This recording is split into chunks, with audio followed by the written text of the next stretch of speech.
Join us.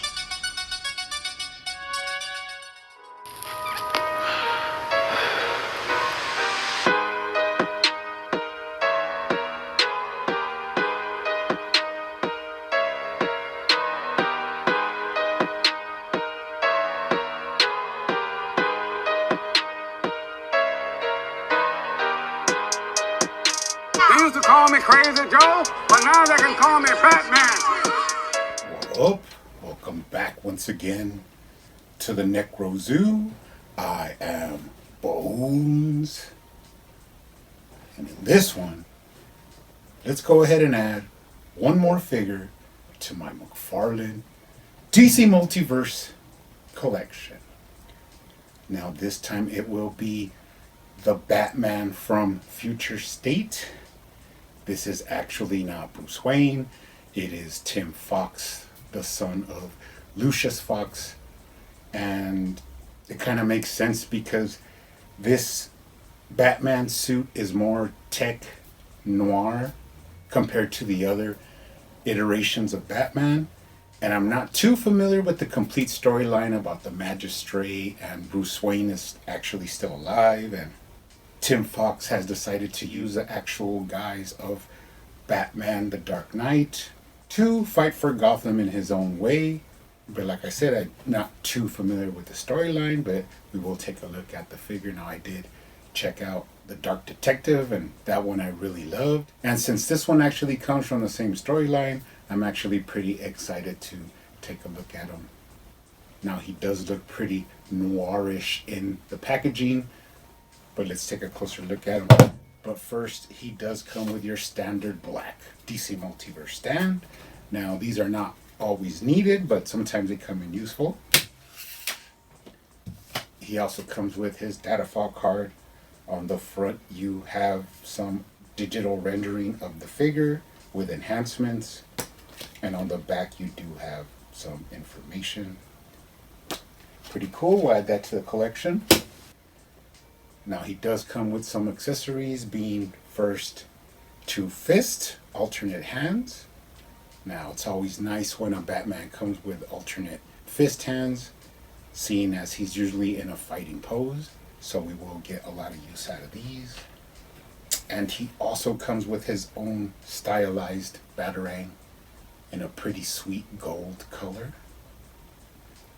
Not really high yellow gold, but kind of in the medium there, but still really cool. So let's go ahead and take a closer look at him. Now, first impressions, really loving this suit and really loving how it doesn't necessarily give a feeling of any Batman in particular. It has its own style. Really statuesque looking figure in a whole. Looks pretty awesome. Now starting off with the cowl.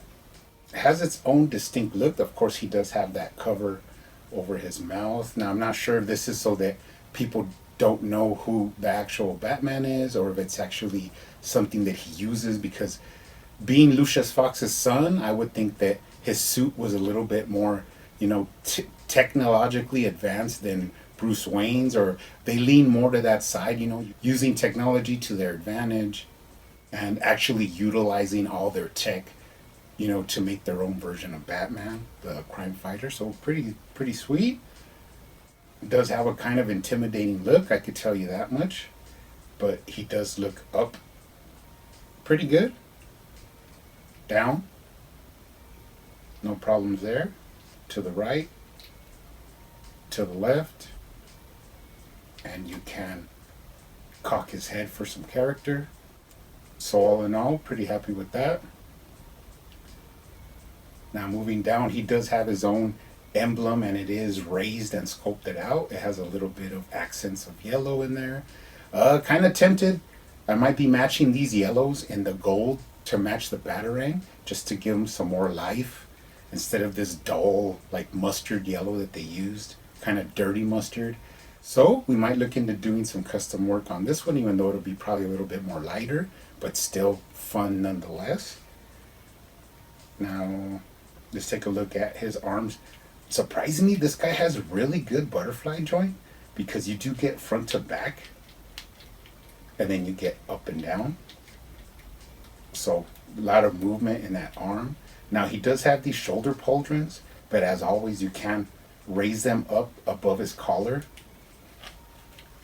They'll, mold themselves over, and then you could get them in a pretty sweet T-pose. No problems there.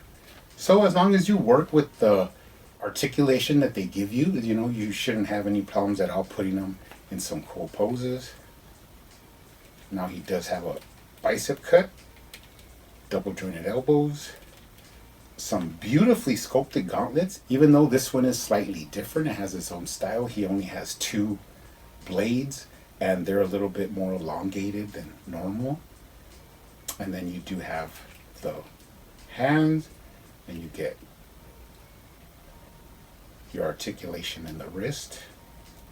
Now he does come with gripping hands to utilize for weapons, but as I said, you can switch out for a fist, pop off the gripping hand, and then slap a fist in there. No problem. All in all, really happy with that. Let's look at the waist now. He does have a lower waist swivel and then an upper chest swivel, and then you can lean them from side to side. Then you can get that full swivel of the waist rotation. Always beautiful to see that.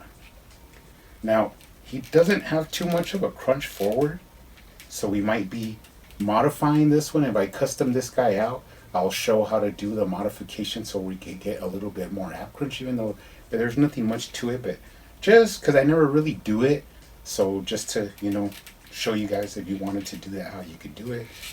But he does lean back very well, and then you can't twist him. Get him in some cool poses.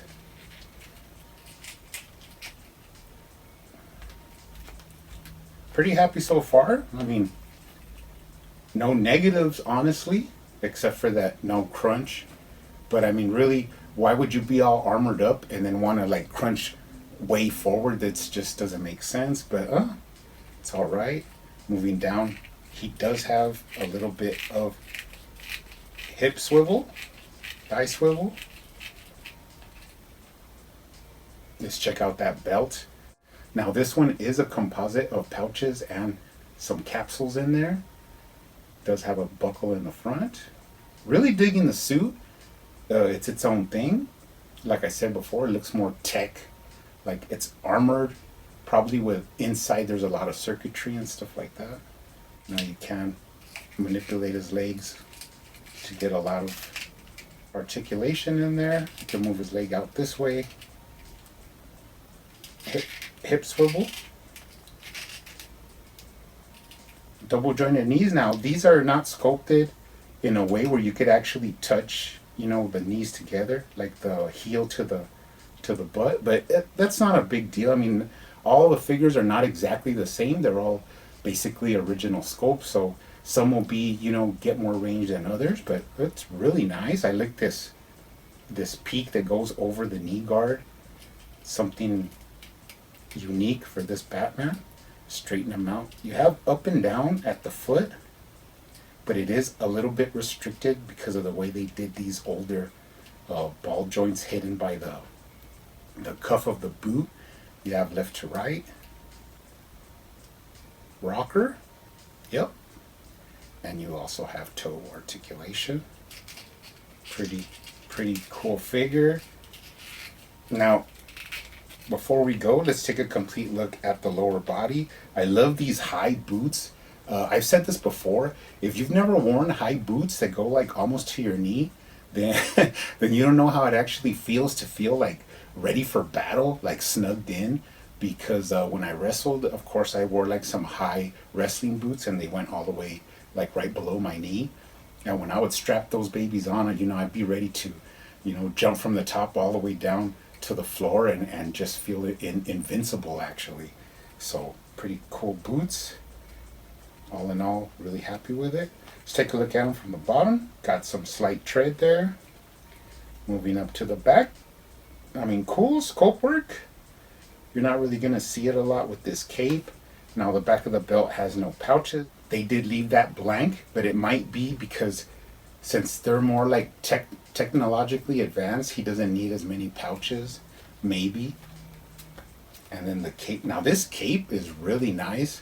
Has a nice leather texture. It, actually, if you were to see it without touching it, you might even think that it's like, you know, like some leather stitched up.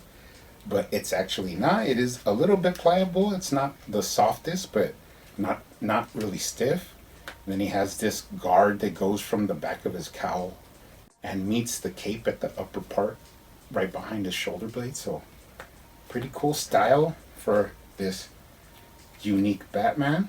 Now, you can head swap these. I've seen people take the Jon Stewart head and put it on here to make like an unmasked Tim Fox, but I went ahead and put some other Batman heads, like I did Death Metal Batman, and I also did the Thomas Wayne Batman, just to give some different looks to it. That actually fits pretty well. No complaints there. I mean, if you wanted to, you could make like a little bit more armored up version of Thomas Wayne. So it's as far as your imagination could take you. Now, pretty easy to stand. And before we go, let's bring out his counterpart, which is Bruce Wayne, Dark Detective.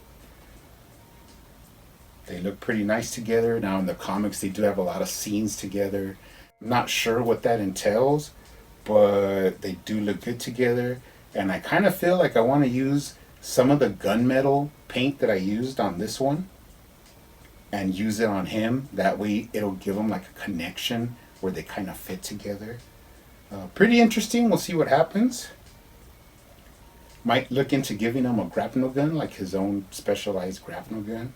Take a look at the comics for some inspiration on that. But you guys keep hunting out there, keep collecting, keep customizing, and I will see you on the next one.